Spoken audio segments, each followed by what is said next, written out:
এবারের অধিবেশনটায় যারা সংসদে আসছে সবাই জনগণের ভোটে আসছে। এখানে ভোট চুরি করে কেউ আসে না। এখানে যে প্রধানমন্ত্রী হয়েছে সেও খুব ভালো মানুষ হয়েছে। বিরোধী দলও যারা আসছে, কেননা ওনারা যদি ভাষা আন্দোলনের যদি কিছু ওনাদের দোষ থাকে, 71-এর দোষ থাকে, কিন্তু 2024 ওনাদের কিন্তু অর্জনও ছিল। আমি রেডিও দিয়ে আসছি, এই বেতারটা মেডেল বেতার সবচেয়ে ভালো মিডিয়া। আজকে সরাসরি শুনবো রেডিওর মাধ্যমে। বাসায় থাকলে আমি টিভির মাধ্যমে দেখতাম, কিন্তু আমি আসছি উদ্দেশ্য যে সংসদ ভবনের সামনে যাব, মানে এই এখানে তো সেই জন্য রেডিওটা নিয়ে আসছি। বিগত দিনের অধিবেশন এবং আজকের অধিবেশন 13তম অধিবেশন অনেক পার্থক্য, কেননা এবারের অধিবেশনটায় যারা সংসদে আসছে সবাই জনগণের ভোটে আসছে।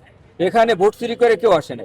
এখানে যে প্রধানমন্ত্রী হয়েছে সেও খুব ভালো মানুষ হয়েছে। বিরোধী দলও যারা আসছে তারাও কিন্তু জনগণের ভোটে আসছে। তাদের নিয়ে একটু কথাবার্তা আছে, তাহলে সেই জন্য তাদের কোনো দায় নাই। বিকাশ পেমেন্টে 10,000 টাকার বেশি অফার। শপিং চলছে তো।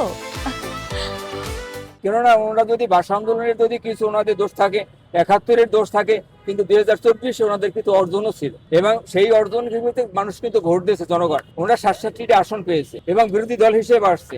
তা আমি পিছনে যাব না, কারণ এখন দেখবো ওনারা ভালো কাজ করবে এবং বিএনপি সরকারের সাথে একাত্মতা ঘোষণা করে তার কাজ করবে।